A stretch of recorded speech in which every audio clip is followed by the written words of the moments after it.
Welcome everybody, Radio23 here, time for another addition to the playbook. Today we're going to be doing the magical Waterloo path. This path is just absolute magic. Before we get started, shout out to Valkyrie Will and all of the players over there. I play BVDs in this task force and Valkyrie Will and Angry G Vibe as well. He's a great guy. I'm sure all of the Valkyrie Will guys are awesome. I've been watching a few of their YouTube videos. Go and check out their channel. There's a similar video for this path, which I'm going to put in the link in the description below. So be sure to check that out. Check out their channel. So they've got some awesome content. So let's go in. So the Valkyrie Will guys figured out this path, and it is just crazy. This is probably my new favorite hit at the moment. So before we get started, the standard sort of hit would be anywhere sort of around here, and then flaring right up either between the shock launcher and the cannon or directly up to above the mortar. So you're looking at having to clear potentially all these mines, these mines, a barrage here, maybe an art there. Keep this in mind every time you do Waterloo. There is a mine, that one's a shock mine up there, and there's another mine just below it. And you usually pop the top one, you'll be able to see in the attack soon. So the crazy path, let's go through it. Before we start, this little cluster here has to be present. So where the shock launcher defense is, there has to be a defense there, and there has to be these 3 cells right here, because that's going to form our little flare pocket, which is just going to create the perfect path to then move on up, because I think that's 1 cell, right? Yeah, that'll be 1 cell. So the reason we're going to be doing this path is because you can clear a whole lot less mines. So let's have a look and see what mines Lou is going to clear. So he's just clearing the 2 at the corner and these 3 mines here. He's also clearing a shock mine because it's going to ruin his path a little bit. If there is a max mine in either this position or the shock mine position, you definitely want to clear that, because you can, if you do a flag land, the Zookas will be a bit more spread on this first initial part of the path, and they will potentially pop both of those mines. If you do a flare land, they should only pop this one that's still alive here. So let's check it out. This is going to be a little bit different from standard because the beach is hot. Lou's going to be using a boat of heavies to lure away from the Zookas. So all he's doing is flagging them on the right, and then he's using this power cell on the left hand side to flag land all of his Zookas over there. So they're all staying outside the dead zone, which is perfect, and they're just taking the heat whilst the Zookas form up over here by the power cell. So the first flare is going to be right in that pocket. Obviously you don't want to be hitting the shock launcher or any of those power cells, because then the Zookas will just spread like mad straight away. And you can see this nice path that they're taking to the left here. You can also gap this path. You could even, if these rocket launchers went here and there's no splash damage around, you could collect a whole bunch of sniper towers or cannons or boom cannons, whatever's around. But once you do get into the splash damage, you need to be tightening up those smokes. If it's just the shock launcher in range, you can gap it quite a lot more. But Lou's playing it nice and safe because of these rocket launchers over on the right hand side. Would definitely be looking at them. So that mine is level 20, and I believe that mine that he just popped was a level 20 also. And then look at the timing of this next flare. Should be going about now, because just before the Zookas are arriving at that flare point, they need to be starting to move up, sort of with the dioxin flare. You need to be starting to move before they completely stop, otherwise they'll spread too much. So you see how they're spreading a little bit, but he keeps them under control with that flare.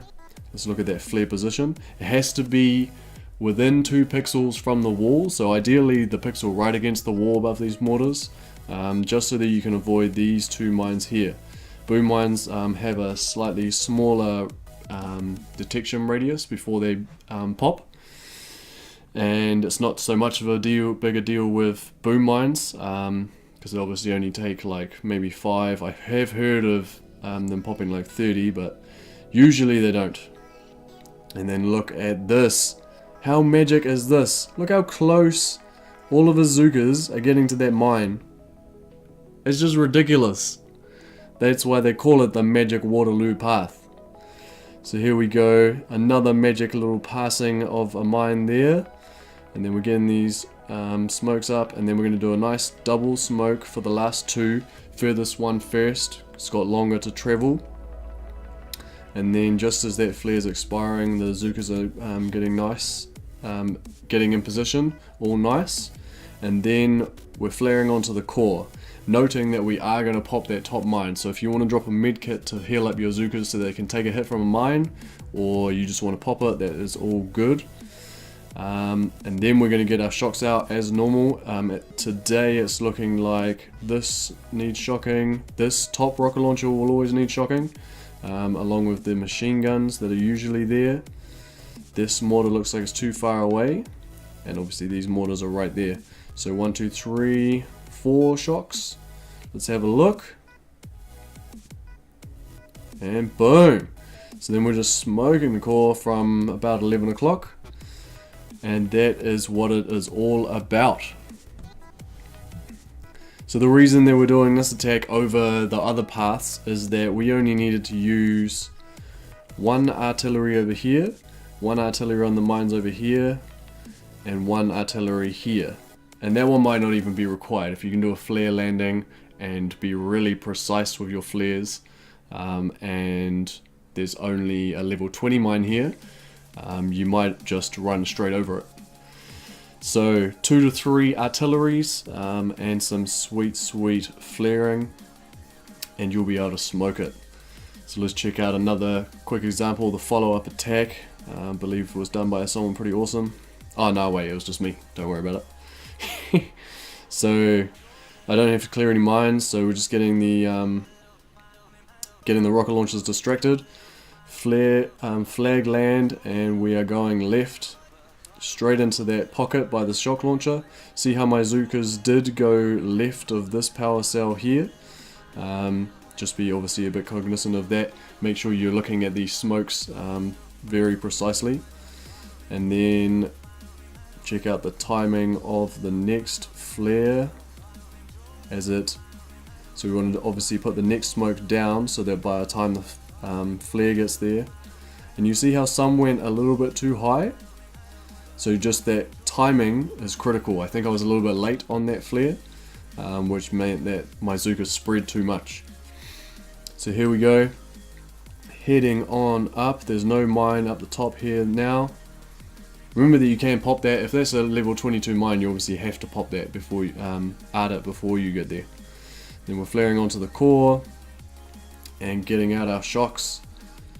Bang bang, bang bang, and there we go. Simple as that. That's the Waterloo magical path, and always want to be throwing those critters a little bit earlier. So you want to be throwing them about 9 o'clock of the shock, I believe, and then that should distract the machine guns that are right here. You see that they wiped out all of my Zookas as soon as they were not shocked. And if you do have the GBE for it, send some critters on the left hand side to absorb the rocket launcher fire as well. So let's check out Valkyrie Will. They've been doing awesome. Oh, let's just look at them on the leaderboard, eh? So I believe they're up here somewhere. They're on the 5-man. Come on, Red. Sort out your team knowledge. So they're in at 4th at the moment, and they have been up to 3rd. Check out their stats there. And this is the team. Got TB, High, Captain, and BVD's normally here. There's probably some other players missing. They're hopping a lot. They're doing a lot of attacks, and that's because they're pros. That's what they do. They just get to the repetition. So nice work, Valkyrie Will, figuring out this magical path. And check out their videos in the description below and on their channel. So that'll do it for today. Get all those comments in down below. Give us a thumbs up if you liked the video, thumbs down if you didn't, and subscribe for more Boom Beach.